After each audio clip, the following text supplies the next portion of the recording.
I finally did it! I finally beat a video game! It took so long, but the curse is now lifted. I gotta tell Gold this.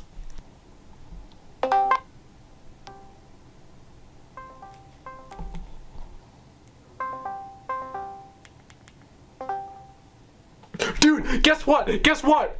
Yeah, man, what's up? I beat a video game. Wait, dude, seriously? Dude, good job, man. Now do it again. What?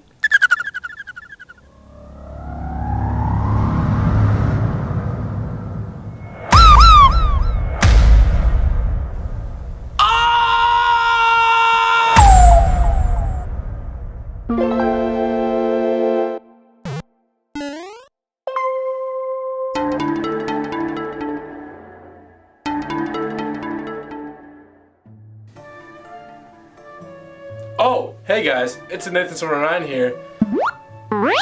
Why am I standing by this closet door, you may ask? Well, here's a question.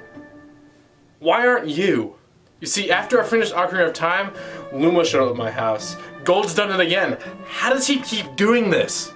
So I stuffed her in here immediately. Ocarina of Time almost killed me, and I needed a break, and packing games and sports games really hit the spot, I guess.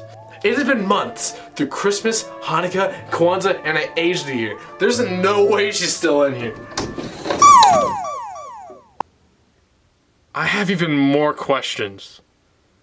Okay, just one, but still, how did you stay in there for that long?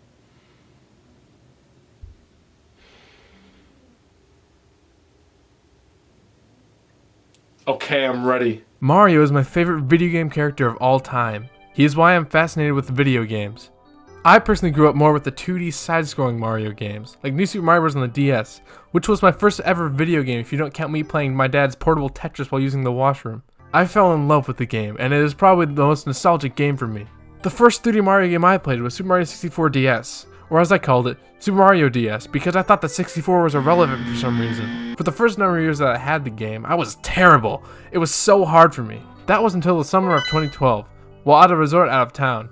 Me and my friend both had the game and we played it non-stop that whole week. I finally unlocked Mario and that really got the ball rolling for me. And later that year, I finished the game. Many years before that, while at another friend's house, I was introduced to the original Mario 64. My friend had an N64, which I called the PlayStation.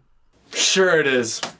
Hello, it's me, Super Mario on the PS4. Woohoo! I later bought the game on my Wii Virtual Console and played it a lot on there. Now let's go back a bit to the Christmas of 2011 when I received my Nintendo Select's copy of Super Mario Galaxy.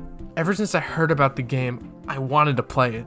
So I got Galaxy 1 for Christmas, and if you want to know why I have so many problems with finishing games, I got Galaxy 2 for my birthday an exact month later. Because I got both games in a short span of time, I never finished them. I played a bit of the beginning of Galaxy up to the second dome, but when I got Galaxy 2, I put Galaxy 1 down and started playing Galaxy 2, and also didn't get far. I wanna punch this guy! My next endeavor into the 3D Mario Land was Super Mario 3D Land. Ha ha ha ha ha ha, get it, guy? Die now! I was really late on getting a 3DS. My brother got a 2DS sometime in 2014 before I got my 3DS XL. I first played Super Mario 3D Land when I was in the 2nd grade, in school on someone's 3DS. I loved it so much and wanted to play more. So, when my brother was getting his 2DS and had the choice to pick out one game, you knew what game I wanted him to get. So I begged him and begged him to get Super Mario 3D Land. So he picked Super Mario, what is that? My brother was really into SpongeBob at the time, so he picked out SpongeBob SquarePants Plankton's Robotic Revenge. So with that and Face Raiders, I didn't have much. Until one day at Walmart, when her nan bought us Super Mario 3D Land. And I actually finished this one. Okay, sort of, but I completed the main story with Mario and got stuck with Luigi for some reason. Another console I got late was the Wii U, as I got it for Christmas in 2014. I was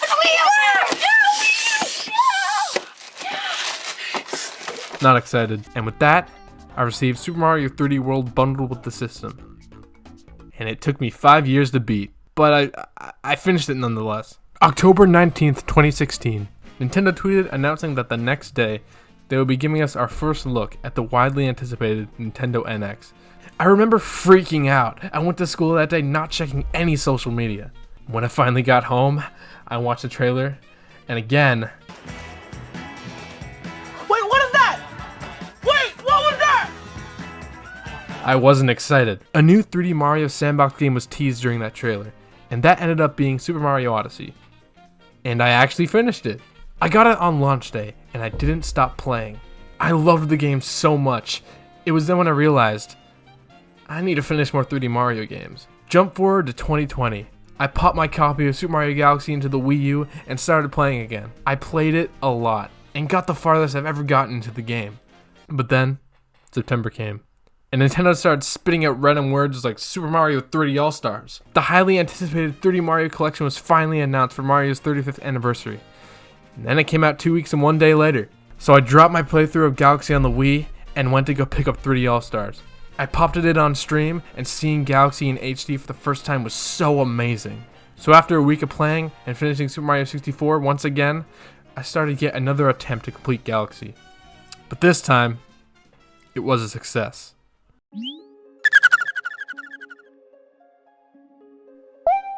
Yeah, foreign concept, I know, but I did it. Gold wanted me to beat it, and I give a sermon about it.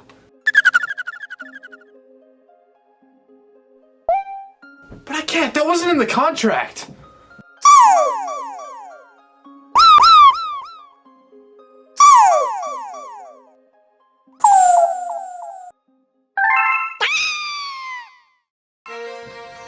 What, another one? Oh my god, what is that? Super Mario Galaxy is my favorite space-themed game of all time. Oh, yeah! Super Mario Galaxy is my second favorite space-themed game of all time. Development started around 2005 after finishing Donkey Kong Jungle Beat. It was one of the 4 games that came out of Super Mario 128, a tech demo to show what the GameCube could do. It was also used for Pikmin, Metroid Prime, and The Legend of Zelda Twilight Princess. The tech demo was this huge round platform with 128 Marios walking, picking up blocks, rolling another Mario like a sausage. The Marios would also be able to walk around the spherical object like there was no gravity, which became a huge gameplay mechanic in Galaxy. Super Mario Galaxy was officially revealed at E3 2006. It was originally supposed to be a launch title for the Wii, but ended up being moved to November 12, 2007. It launched to critical acclaim, with 13 million copies sold since then. So, what made the game so appealing? Super Mario Galaxy is another installment in the 3D Mario series of games. A thing you notice right off the bat with this is the story. Oh my god! Peach sends Mario one of her classic letters, but then we get this cinematic shot of Mario running around and it looks so beautiful! Then he gets shot right into the game, learning how the controls work, which we'll talk about later. As we arrive at the castle, Bowser shows up and does the usual. But he doesn't just rob the castle, he robs the castle! Again, they continue with these beautiful cinematic shots, which make you remember that this is a Wii game and I'm not watching The Room. Mario was taken to space with the castle, but then Kamek was like, no, and Mario woke up on a grassy field. Oh god, we're in space! It's here when we are first introduced to the Lumas, sentient stars that turn into stuff. Sling stars, launch stars, homemade plushes to use in a plush series, bunnies. So now you have to catch 3 bunnies in order to proceed. And just a little insight on how that goes. Here comes Peter Cottontail, hopping down the bunny trail. Hippity-hopping Easter's on its way, bringing every girl and boy baskets full of Easter joy, things to make your Easter bright and gay. After we catch the bunnies, we meet Rosalina, protector of the cosmos and mother of the Lumas. She tells us that in order to save our special one, we need the power to travel through space. Then a Luma helps us out by absorbing inside of Mario. Side effects may vary. Then we can use a spin ability, which we'll also talk about later. Then she sets us off on a journey to collect the power stars to restore her Comet Observatory, while also saving Princess Peach. Well, I did what you wanted. I spoke Super Mario Galaxy words. You know, that wasn't that bad. But my appendix might say otherwise. You gotta be kidding me.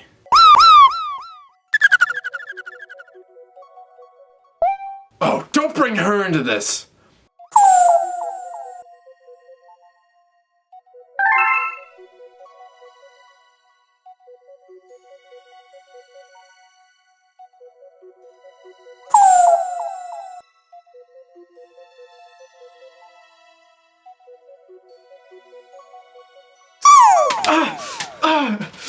Everything still hurts. What do you have against me besides finishing games?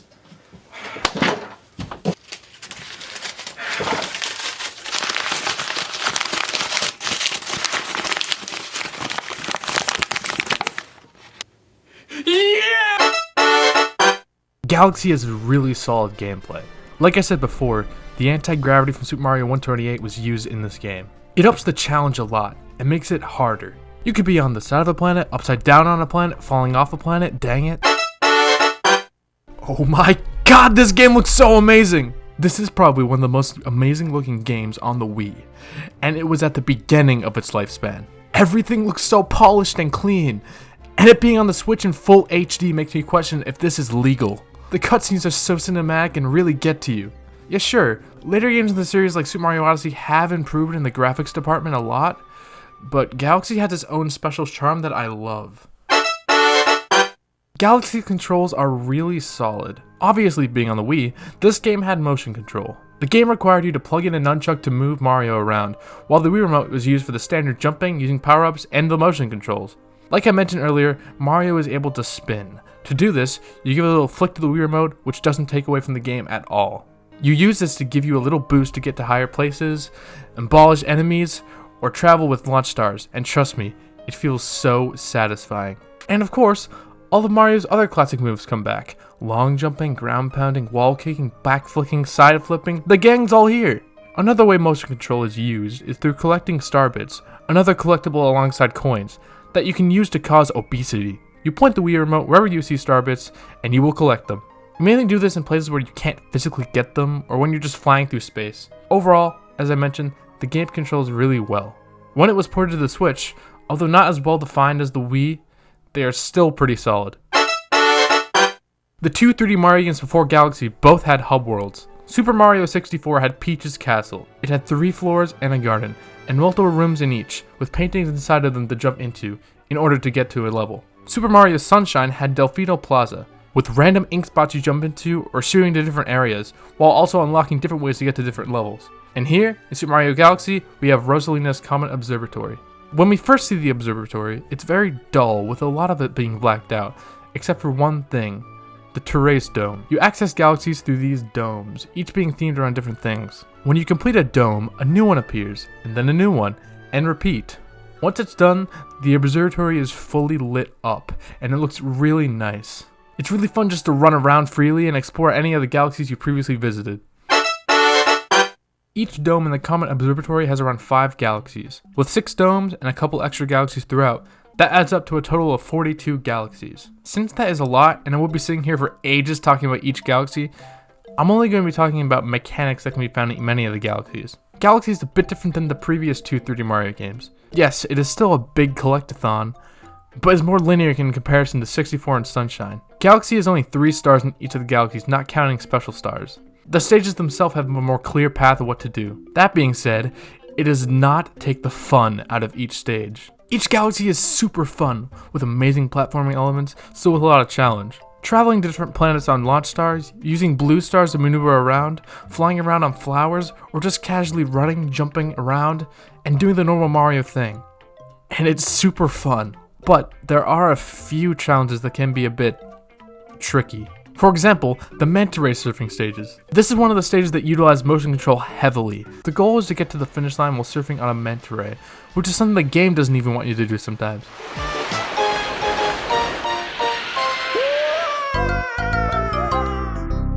It's one of the trickier stages in this game.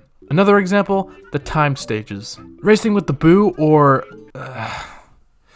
destroying the garbage in 30 seconds. This is probably one of the most annoying things in the game. You need to throw the bombs in certain places in order to blow up every piece of garbage. One wrong placement and it won't work. I mean, I got it eventually, but it was just so annoying and probably the most weak part of the game for me. Now, you wouldn't have super fun levels without super fun boss fights, and Galaxy does just that. A lot of the boss fights use motion control heavily, mainly used for using your spin ability to hit something at the boss. And trust me, it is so satisfying to swing that Wii remote and hit that boss. And the Bowser fights in the game all have one gimmick that repeats in all 3. Super Mario 64 had you running around Bowser, grabbing his tail and swinging him off the edge to hit a spiky ball. In Galaxy, you run around a planet with multiple lava-filled holes covered in glass. Bowser will start chasing you, jumping around. Wherever you're standing, Bowser will land his jump, so you have to make sure that you are on one of the glass-covered lava holes, and then move away quickly. When he hits the glass, he'll burn his tail, so you need to chase him and spin to hit his burning tail. Then he goes into his shell, and you have to hit him one last time. And like I said, the amount of satisfaction you feel after swinging the Wii remote to perform these attacks. The last thing about the Galaxies are all the special stars and stages. So Galaxy has 3 stars to each, but like I said, that's not counting all the secret stars. The regular old secret stars, these are not blatant given to you like a normal star. You have to look around a bit more for these. Green stars, only a few of these appear, but they are basically just the regular secret stars but lime flavored. And the prankster comets. When these show up, you have to play a pre-existing galaxy, but this time, with a bit more challenge added. You either get a time limit to perform a certain act, playing a level at only half health, racing against a cosmic Mario, or playing a level but all the enemies and obstacles are sped up. There's only one other type of comet you unlocked after fighting the final Bowser. Purple comets, which there is one in each of the galaxies. With these, purple coins now appear in the level, and you have to collect 100 of them that are scattered around. These can go from pretty simple, having the coins lined up in a row, to spread around but still fairly simple to collect, to Toy Time Galaxy. This is possibly the worst purple coin stage out of them all. From an angle, this looks pretty cool, a big 8-bit Luigi with a ton of purple coins all over him. But once you land, you're given a 3-minute timer. But that's not it. The trick here is that platforms disappear, flip around, and all sorts of stuff that make this insanely harder. Okay, I'm getting PTSD. Quickly, change the channel! 3D Mario games haven't really had power-ups. It was really only in Mario 64 with the Wing, Metal, and Vanish Cap. Galaxy is where power-ups in 3D Mario games started to be utilized way more. And by more, I mean still not much. The power-ups were only used in certain stages to perform certain acts. So let's go through each power-up from the game. Returning from previous Mario games, the Fire Flower. Same ability in this game, Mario can shoot fireballs with his hands, but this time only for like 10 seconds or so. And the complete opposite of that is the Ice Flower. You may recognize it from New Super Mario Bros. Wii, but this is actually its first appearance. The power-up is completely different compared to New Super Wii. Mario looks like an ice sculpture and can create an ice path so he can skate on water. Another reoccurring Mario power-up is the Invincibility Star, which does the same thing it's always done. You ever wanted to be a bee? Well, Nintendo can solve your problem. I wish they could do other things for me, like give me a new appendix. The Bee Mushroom, allowing you to fly like a bee. Now you're only able to fly for a small amount of time. Mario gets tired too, not just us. The Boo Mushroom allows you to turn invisible for a short second to get through walls, which is really useful. But your only weakness is light. These 2 mushrooms are great. Now the Spring Mushroom can go die. Look, it's a cool concept. Mario is able to have a way higher jump and bounce around to make moving around faster. But it just doesn't control well. In my opinion, it's the weakest new power-up from this game. Now, for maybe the coolest new power-up from the game, but was used the least out of them all. The Red Star, allowing Mario to fly freely. This is obviously expanding on the idea that the Wing Cap had from Super Mario 64. And this is just as cool, if not better. But like I said, it's completely underutilized. You use it for one stage, and then just for getting around the observatory faster. That's the thing with the power-ups in this game. They're all, in a way, underutilized. You only use each twice maximum, some even just once. This does not take away from the game. But if you're going to add power-ups to a game, they should be used a lot more than just once. The music in this game is so good. I have a weird thing for video game music that is orchestral. I don't know why, I just do. And Nintendo made the right decision when choosing to have an orchestral soundtrack for this game. It makes the game sound adventurous and fun, and it puts you in the world, and makes you feel like you're in space. Now, not all the game soundtrack is orchestral, but the stuff that is... Ooh. An example of something they do really well with the music in this game is back at the Comet Observatory. When you first arrive there, the music is very calm and quiet.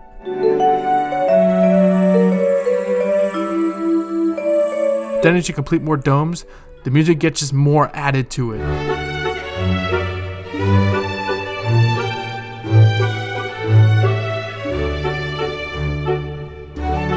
And then when you get even more domes and are almost finished the game, the music changes one final time to this grand waltz.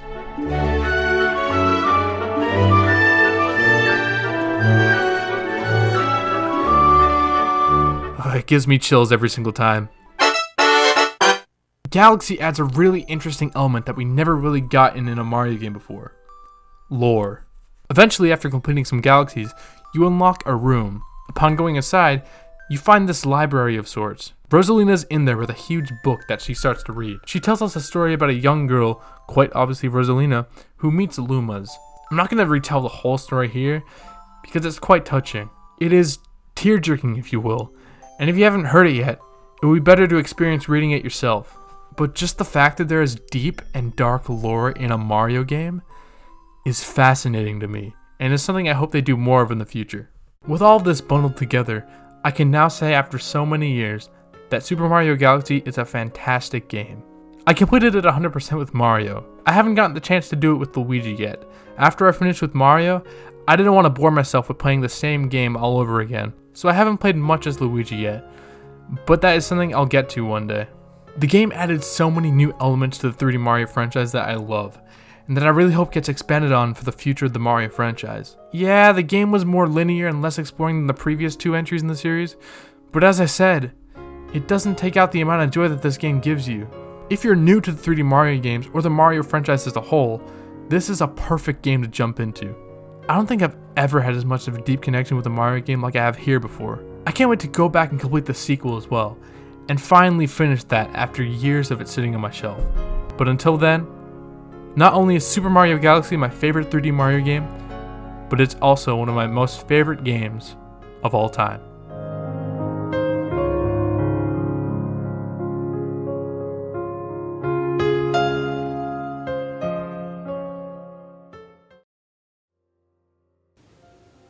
I did it.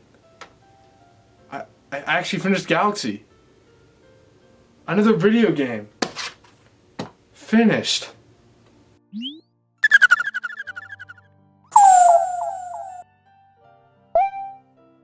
How do you not know your way home?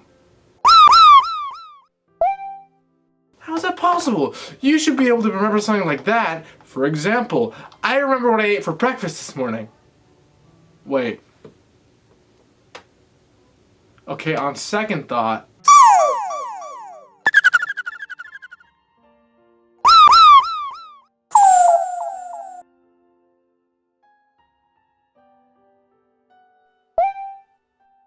Oh, yeah. I think I can help.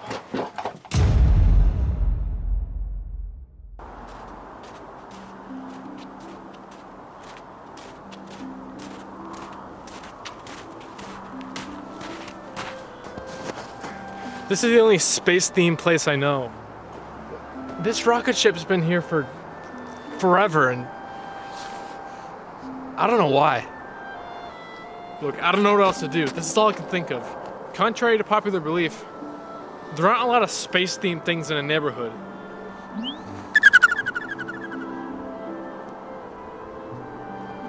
Hopefully that rocket ship can come to use one day. Maybe you can just look in there, take a look around, and try to find something. Maybe it'll help you out.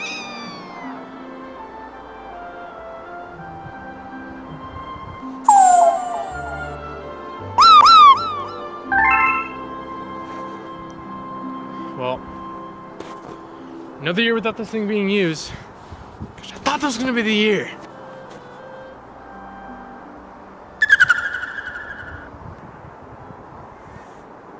Yes, I'm free!